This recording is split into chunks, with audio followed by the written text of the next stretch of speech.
Mal-40 pizzar ħadu sehem fl-ewwel kampjonat tal-pizza Maltija organizzat mill-Italja Malta Pizza Association. Il-kampjonat sar matul il-jum ta' tlieta u għan jużar il-preparamenti qabel beda kollox.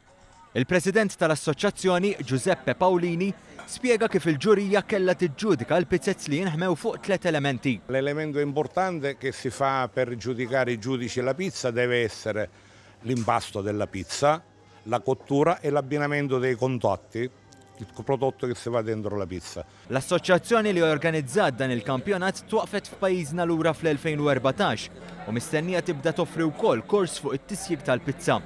L-iskop ta' dan l-ewwel kampjonat li sar fil-jum ta' tlieta kien biex l-ikel Malti jingħata iktar promozzjoni. Stiamo facendo questo campionato per promuovere i prodotti maltesi.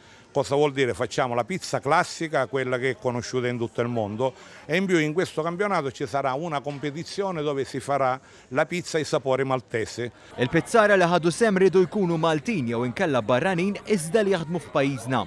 Tkellimna ma' żewġ pizzara Taljani fejn spjegaw x'kellhom f'moħħhom għall-pizzezz tagħhom. Nella mia pizza ho portato degli ingredienti della pasta tipici maltesi per rappresentare la pizza maltese, cioè ho riportato il maiale strappato, affumicato come si faceva una volta qua a Malta, con una lavorazione lenta a 140 gradi, il bacon che è un prodotto qua a Malta che si usa tanto, i peperoni, il salame vostro piccante. La nostra pizza sarà a base di coniglio maltese con una bella salsa fatta al vino,